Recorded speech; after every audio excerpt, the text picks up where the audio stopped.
Alors bonjour à tous et à tous, je vous propose de commencer ce conseil municipal. Monsieur Moradi, je vous laisse assurer le secrétariat comme d'habitude. Merci monsieur le maire. Bernard Pierre-Michel. Berrier Jean-Roger. Bernard Karine. Levent Bruno. Dutrieux Isabelle. Coyer Damien. Potvin Valérie. Célidonio Onotilio. Asselin Isabelle. Tétigny Aldo. Manard Sylviane. Présente. Hénin Daniel. Renoncourt Claude. Bafcop Francine. Gondy Elisabeth. Delbov Nicole.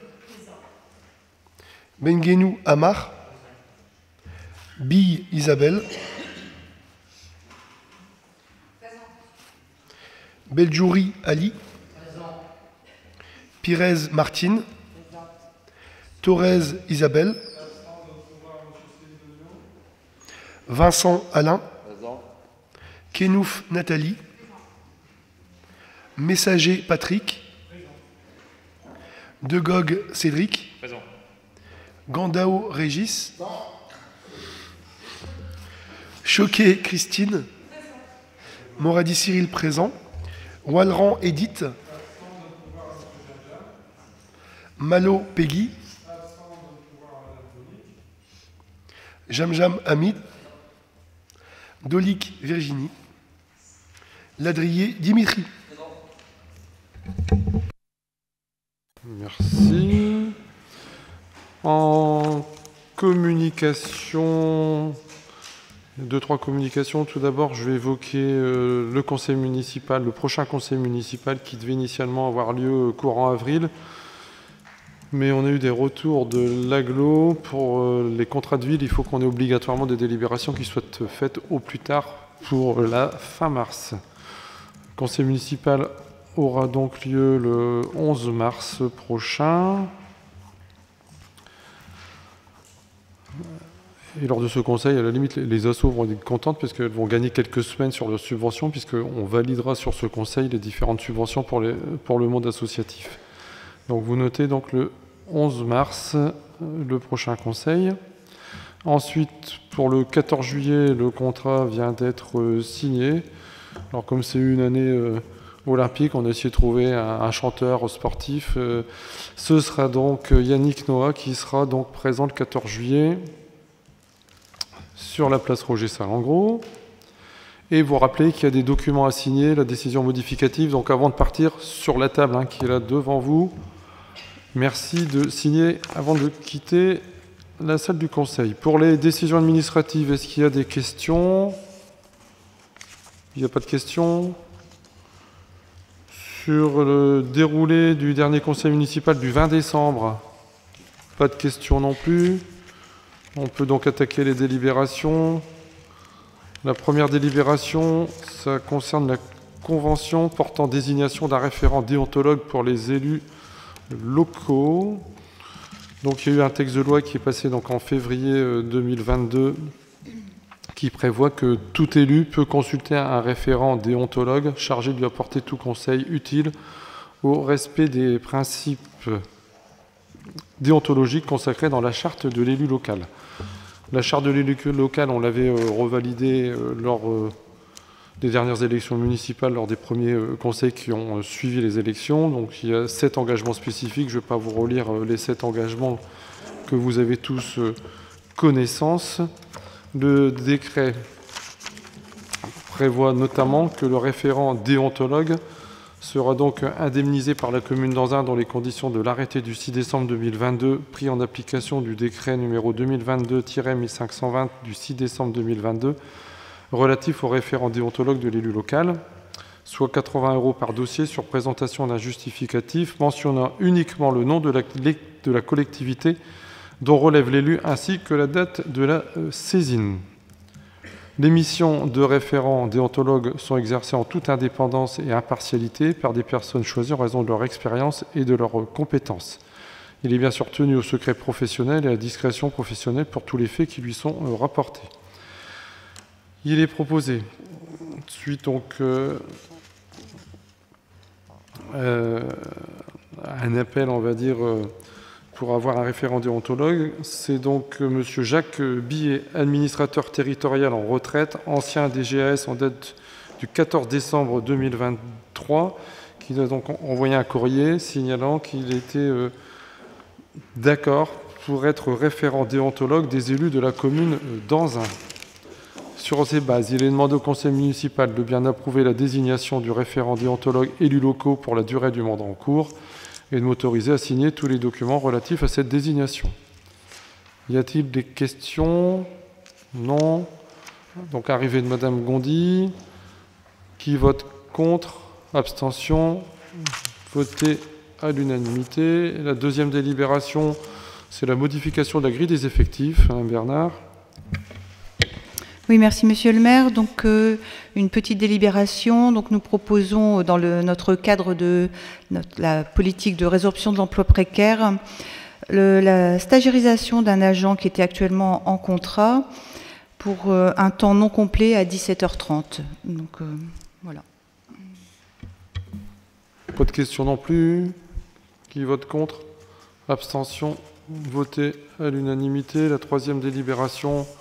Délibération classique maintenant, portant création d'un emploi non permanent pour mener à bien un projet. Madame Bernard. Oui, donc là, ce contrat concerne la cité éducative. Donc pour rappel, les cités éducatives sont un dispositif qui est né à partir d'initiatives menées sur le terrain par les élus locaux, les services de l'État et les associations, qui visent à intensifier les prises en charge éducatives des enfants à partir de 3 ans et des jeunes jusqu'à 25 ans. Donc avant, pendant, autour et après le cadre scolaire.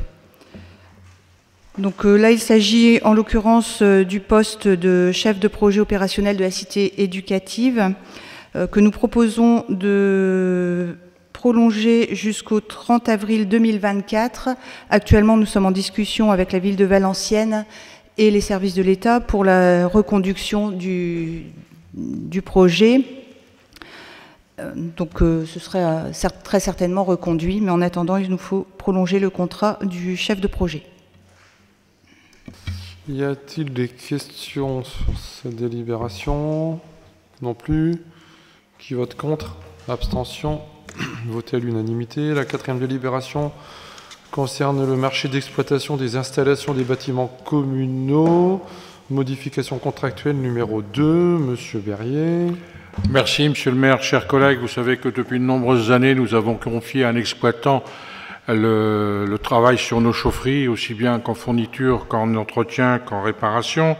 Donc nous avons conclu avec la société Dalkia un contrat MTI, marché température et intéressement. Donc ils nous doivent une température et ils sont intéressés aux bénéfices. Ils sont aussi intéressés quand il y a des pertes sur les installations.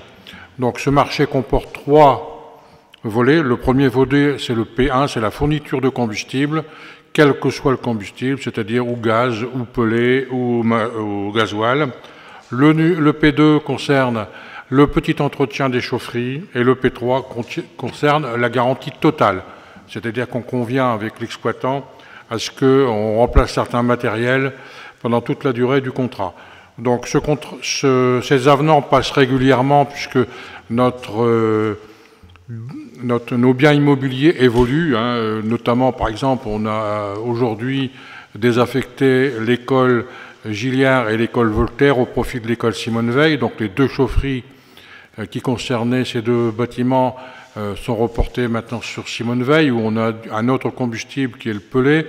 Donc de manière générale, sur cet avenant, on constate tous les bâtiments supplémentaires, tous les bâtiments qu'on a supprimés, les changements de combustible. On a aussi, pendant une certaine période, lié à l'exploitation et au coût des énergies, des formules de révision qui ont été modifiées ou qui sont disparues. Alors ces formules de révision, bien entendu, sont des formules établies par l'État pour mettre à jour les finances et les coûts des marchés que l'on a sur son ensemble. Donc je ne vais pas vous faire lecture de toute la liste de ces transformations, simplement vous dire que sur l'ensemble de ces opérations, on a un delta d'environ un petit peu plus de 30 000 euros à notre désavantage. Et donc je vous demande d'autoriser, Monsieur le maire, à signer l'avenant sur ce marché, d'amender au budget, c'est 37 579,43 €. La commission d'appel d'offres ayant statué sur ce dossier avec un avis favorable. Merci. Y a-t-il des interventions? Non plus. On passe au vote. Qui vote contre? Abstention. Voté à l'unanimité. La 5e délibération, c'est pour le marché maîtrise d'œuvre pour la rénovation du gymnase de la Bleusborn. Modification contractuelle numéro 2. Monsieur Berrier. Merci, Monsieur le maire. Donc, je vous rappelle que nous sommes donc aujourd'hui encore dans une situation juridique qui reste à formaliser pour la construction de la 2e salle de l'ancienne salle de sport de la Bleusborn. Vous souvenez-vous que nous n'avons pas pu la réceptionner compte tenu d'une erreur on va dire une erreur d'étude, puisque le bureau d'études a acté une fosse et une aire de saut, pas une aire de saut, mais une aire de barre parallèle, de barre fixe, qui n'était pas du tout conforme aux normes en vigueur. Donc nous avons assigné les entreprises, le maître d'œuvre et ses différents contractuels au tribunal. Donc aujourd'hui, un expert a été nommé par le juge. L'évaluation des travaux se situe aux alentours de 1 500 000 €. Pardon, le chiffre exact, c'est 1 250 000 €, oui. Voilà. Donc il nous appartient maintenant de renommer un maître d'œuvre et on doit repasser par le avant-propos qui est le maître d'œuvre pour cette opération pour faire évaluer avec précision et auprès de toutes les entreprises tous les montants des travaux exécutés pour que le juge puisse s'emparer de toutes ces évaluations, faire le partage des responsabilités entre les différents intervenants et statuer ainsi sur la conclusion de cette affaire judiciaire pour reprendre les travaux sur la salle annexe Jules Ferry. Donc en conséquence, on vous demande de faire un avenant au marché de maîtrise d'œuvre. L'évaluation du pourcentage sur cette opération reste la même. Bien entendu, ces travaux et cette extension de maîtrise d'œuvre se fera pour le compte de qui? C'est le juge qui arbitrera ensuite les différents partenaires dans cette affaire pour savoir qui paye quoi. Et bien entendu, la ville aura certainement sa part à payer puisqu'on va faire une extension, on va surélever la toiture. Donc je vous demande sur ces bases de signer une modification contractuelle numéro 2 au profit du bureau d'études avant-propos pour pouvoir lancer un complément de maîtrise d'œuvre pour la salle Jules Ferry. Merci, Monsieur Berrier. Y a-t-il des questions complémentaires sur ce dossier compliqué sur un plan juridique? Bien évidemment, chaque fois qu'il y a des problèmes de ce type-là, on est parti pour quelques temps de procédure. Il n'y a pas de questions. Qui vote contre? Abstention. Voté à l'unanimité. On attaque la 6e délibération. Les fonds verts 2024. Réfection de la salle des sports Jules Ferry, sollicitation de subvention. Monsieur Coyer.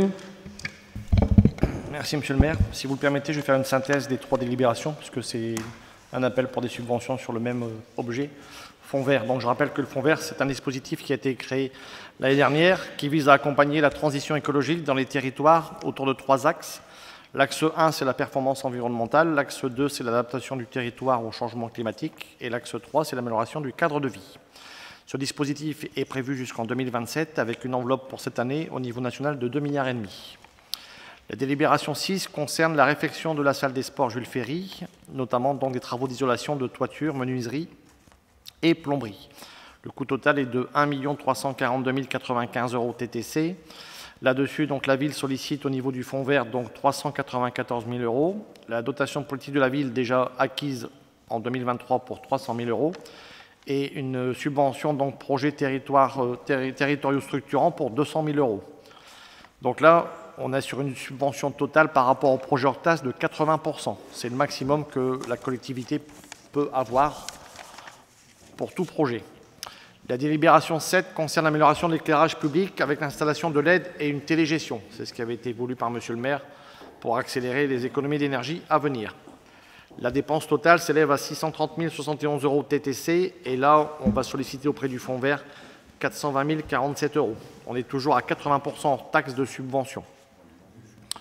La délibération 8, c'est pour la végétalisation du groupe scolaire Carpeaux. Ça concerne l'axe 2 du Fonds vert. Donc c'est principalement la création d'îlots de fraîcheur. Le coût total TTC est de 264 000 €, et là on solliciterait une subvention Fonds vert de 176 000 €. Et donc sur ces différentes présentations, il vous est demandé d'autoriser Monsieur le maire à solliciter ces subventions. Merci Monsieur Coyer. Entre-temps, il y a eu l'arrivée de Madame Asselin, on va le noter dans le PV, mais tout le monde a vu son arrivée. Sur ces 3 délibérations, donc la 6 concerne donc la salle des sports Jules Ferry, la 7 sur rénovation des installations, amélioration de l'éclairage public sportif et les mises en valeur, et la 8 pour la végétalisation du groupe scolaire Carpeaux Renaturation. Y a-t-il des questions particulières? Donc, je rappelle que ce conseil avait été acté à cette date pour pouvoir bénéficier des subventions, notamment en Fonds vert, puisqu'il y avait une date butoir avant la fin du mois. Qui vote contre? Abstention? Voté à l'unanimité. La 9e subvention, c'est une subvention exceptionnelle au CCAS, Monsieur Coyer. Oui, c'est plutôt un reversement que la ville a perçu au profit du CCAS. Donc c'est 6 000 € que la ville a perçu au niveau de l'aide au sport pour les personnes âgées, principalement destinées au CCAS. Donc c'est une régularisation. Y a-t-il des questions? Non plus, je pense qu'il n'y a rien de spécial. Qui vote contre? Abstention? Voté à l'unanimité. Et la 10e et dernière délibération, une petite décision modificative pour débuter l'année. Monsieur Coyer. Ça concerne l'école du centre. Donc c'est une réindexation de 30 000 € par rapport aux matériaux qui ont été utilisés pour la construction. Disons qu'il y a eu un petit rajout, ça fait partie des clauses de réajustement. Et donc pour équilibrer, c'est équilibré avec des amendes de police. Donc 30 000 € d'investissement qui sont équilibrés de l'autre côté par des amendes de police. Même chose, y a-t-il des questions sur cette DM? Pas de questions. Qui vote contre? Abstention? Voté à l'unanimité. Voilà, le conseil municipal est terminé. N'oubliez pas de signer la modificative qui est là sur la table. Et puis en même temps, vous avez un petit cadeau, une lunchbox. C'est le cadeau qui avait été donné aux employés lors des vœux en début d'année. Et pour avoir votre de magnésium, il y a quelques gourmandises avec un peu de chocolat. Voilà, bonne soirée à tous, bonne semaine.